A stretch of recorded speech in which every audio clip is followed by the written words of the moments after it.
Sorry, once I switched to one from the calculator to the document, it kicked me out, so I have to start a new video. Alright, then let's go to the next one. Let's do a few examples. So, again, we're going to follow the quadratic formula. It's right here. Before we do that, though, I need this in standard form. Remember, standard form is ax squared plus bx plus c. So here we have the x squared, so our a is a 1. Our b is an 8, negative 8. So a is 1, b is negative 8. But our c is in the wrong side. It shouldn't be on the right side. So we're going to subtract it from the right side, so it cancels out and gets to 0. But I also have to subtract it from the left side. Only thing is that these are not like terms, so you just write it like this. And 1x squared minus 8x minus 20 equals 0. Why? Because it doesn't combine with anything. And there I can see that my c is 20. Once I have that, then we're going to go into the quadratic formula again, right? Negative b, and once you start getting the hang of it, you could just go straight and put the parentheses. There's b squared, there's a minus 4, a, and a c. So I'm just putting parentheses exactly where I'm going to substitute in the values, 2 times 8. So I know a is 1, and I want to color coordinate, so I'm going to make a green. So a is here and here, so here goes a 1, and here goes a 1. Then b is going to be pink, so b is a 8, and b is here and here, negative 8. Careful with that, it's a negative 8 because that's a minus 8 right here. So b is negative 8, goes here and here. And lastly, when you make this last one dark orange, the c is a negative 20. Wow, almost forgot that. A negative 20 because we had to subtract the 20 from both sides, so we got a negative 20. All right, simplify the first number. That's minus a negative 8. So it's going to be plus an 8, right? Minus a negative changes to a positive. Plus or minus, and we can put that in the square root, the radical. All over 2 times 1 is 2. Well, negative 8 squared is 64. 4 times 1 is 4. 4 times negative 20 is negative 80. And then 64 plus 80 is 144. So under our square root, or our radical, is 144. This is when we split it into 2. 144 is a perfect square number. The square root of 144 is 12. So we're going to do 8 plus 12, and then we're going to do another one with 8 minus 12. Right? This is where our plus or minus comes into play. So 8 plus 12 is 20, divided by 2 is 10.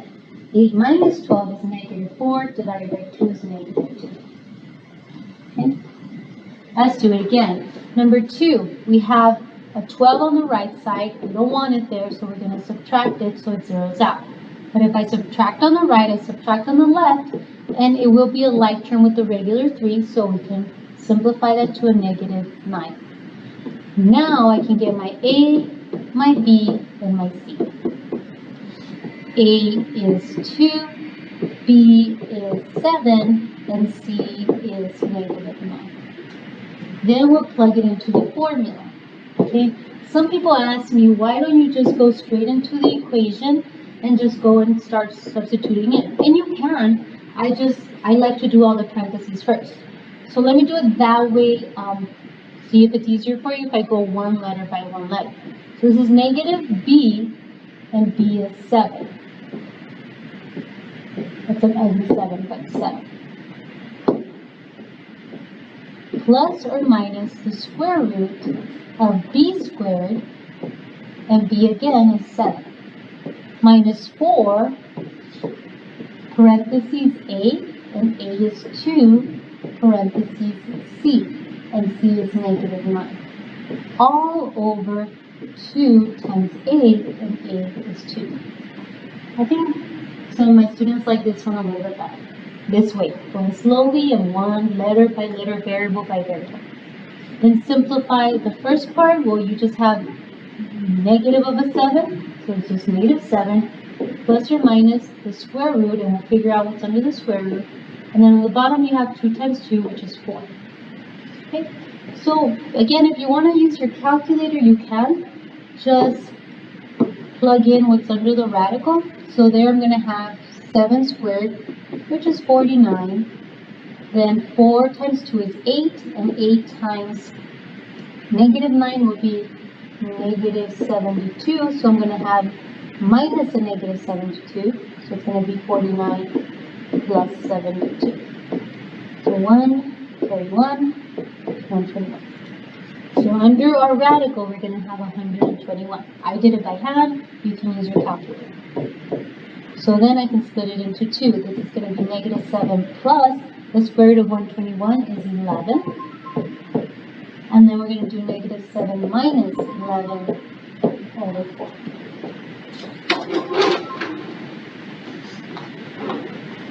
So my answer there is negative 7 plus 4 is positive 4, divided by 4 is 1. And negative 7, negative 7 minus 11, same signs, add and keep, will be a negative 18 over 4. And that will simplify, but not to a whole number, to a fraction. So 9 halves. Or if you want to be more specific, negative 4.5. Oops. Or negative 4.5. If you want to graph it to check it, you can. And I definitely would this one. If you get a fraction or decimal, I would definitely check. Okay. Next. On number 3, you have 2 terms. You have your A, which is 3. You have your C, which is 12, negative 12. But you're missing the B. The B is 0. How do you know? Well, because it's ax squared plus bx plus c, and the one that has a regular x, there's no regular x. There's an x squared, and there's a number without a variable, but there's no number with an x. So there's no b, so your b is 0. So when I plug it into the formula, we have x equals negative b, so 0, plus or minus square root of b squared, so 0, minus 4 times a times c. A is 3, c is 12. All over 2 times a, and a is 2. This first part I can simplify. That's just negative of a 0, which there's no such thing, so it's just 0, plus or minus, whatever you get under there, all over 6. Because 2 times 3 is 6. Well, here we have 0 squared, which is just 0. So it's negative 4 times 3, which is negative 12, and I keep forgetting because I put it down here. This is a negative 12. Careful with that, because you could make the same mistake. So I will end up with a positive 144 underneath. Well, 144 will simplify to 12. So it's going to break down into 2 equations. Let me change the color.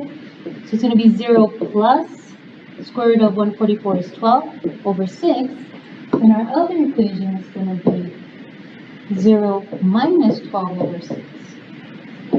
So that's going to be 2, and that's going to be negative 2, because 0 minus 12 is negative 12, negative 12 divided by 6 is 2. Right, number 4. We can't have an x here and an x here. They have to be together, all on the same side, so subtract a 6x. That way we can have a 0 on the right. These are also like terms, so let's combine them, and that's going to give us a 9x. So our a, again, if there's no leading coefficient on the x squared, it's a 1. Our b is a 9. And this one, there's no c, so our c is 0. So let's plug it into the equation. X equals negative b plus or minus square root. The b is a 9. B squared, so 9 squared, minus 4 times a times c. A is 1 and c is 0. All over 2 times a, and a is 1. So the first part here, x equals negative 9 plus or minus whatever we get on the square root. And 2 times 1 is 2. Well, 9 squared is an 81, so it's going to be 81. And then 4 times 1 times 0 is 0, so it's just 81. And 81 is a perfect square number, so our two equations, one is going to be negative 9 plus 9, because the square root of 81 is 9, over 2. And the other one's going to be negative 9 minus 9 over 2. And negative 9 over 9 will give me a 0, so it's going to be 0 divided by 2 is 0. Negative 9 minus 9 will give me a negative 18, divided by 2 is a negative 9. You can always graph it to check. Alright, for the sake of time, I'm going to skip these last two. I definitely want to go over number 7 on the back. Again, we need to start with standard form. So remember, standard form looks like this: ax squared plus bx plus c.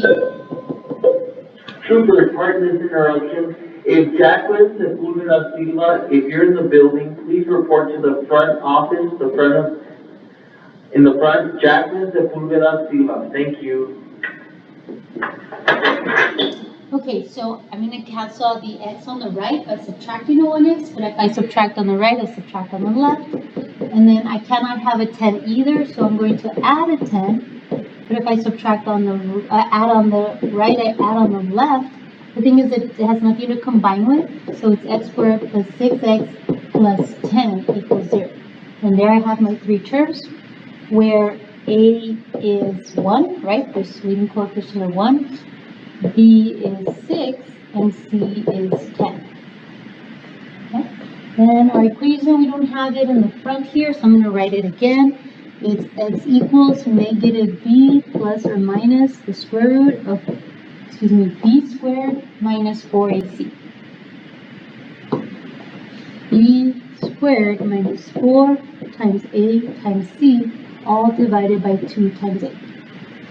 And now we're going to plug in our numbers. So x equals negative b, that's a 6, plus or minus square root of b squared, that's a 6 again, minus 4 times a times c, a is 1, c is 10. All divided by 2 times a, and a is 1. So you have x equals negative 6 plus or minus whatever we get under the radical, all over 2 times 1 is 2. So then here, under the square root, you're going to have 6 squared, which is 36, minus 4 times 1 is 4, times 10 is 40. Well, 36 minus 40 is 4, negative 4. Negative 4. Now, you cannot divide by a negative number. You cannot get the square root of a negative number. If you put that in the calculator, it will give you a message that tells you cannot divide by a negative number. Because we have that negative number inside the radical or the square root, our answer is no real solution. You actually have an imaginary solution, but we're not going to get into that till algebra 2. All right, next part. Now, either in this first part, you either had whole numbers or fractions as an answer, or no real solutions. But look, in this next part, you're going to have some irrational solutions, meaning it doesn't have a square root, and it's going to be a very long decimal if I would use a calculator. So let's take a look. We're going to start again. Always identify your A, your B, and your C. So A is 1, 1, B is 4, and C is 12. Then we're going to plug it into the formula. Negative B, or x equals negative B, so negative 4, plus or minus the square root of b squared, so 4 again, minus 4 times a, 1, times c, 1. All over 2 times a, and a is 1. Alright, let's do a little bit of math. So this is just negative 4 plus or minus, we'll do the square root right now, over 2 times 1, which is 2. Now inside you have 4 squared. The 4 squared minus 4 times 1 times 1, 4 squared is 16. 4 times 1 times 1 is just 4. Well, 16 minus 4 is 12. Does 12 have a perfect square root number? No, 12 is not a perfect square number, so it will not square root. So this is where I'm going to ask you to stop, and this is where our end of course exam will also stop. So you don't have to simplify it unless you're in my pre-AP class. Let me do the example again. Another example, number 10. A is negative 1, because there's a negative. B is negative 2, and C is 7. So our equation is x equals negative b, so negative of a negative 2, plus or minus the square root of b squared, so negative 2 squared, minus 4 times 8 times c. A is 1, c is 7. All over 2 times 8, oops, a is negative 1, and I forgot to put the negative 1. Negative 1. Then we have a negative of a negative here, so watch out with that. That's going to change that to a plus 2 or positive. We don't have to put a plus. Plus or minus the square root of whatever we get there, all over negative 2. Alright, then we have negative 2 squared, which will be a 4, minus 4 times negative 1, negative 4, times 7, negative 28. So I'm going to have minus 28, so that's going to be plus 28. 4 plus 28 is 32. But 32 is not a perfect square number either, so we are done. That is our answer. We'll do one more example and I'll be done for this video. Here, this is not in standard form, so I want to subtract that 20, subtract the 20. So it is x squared plus x, and that's going to be negative 11.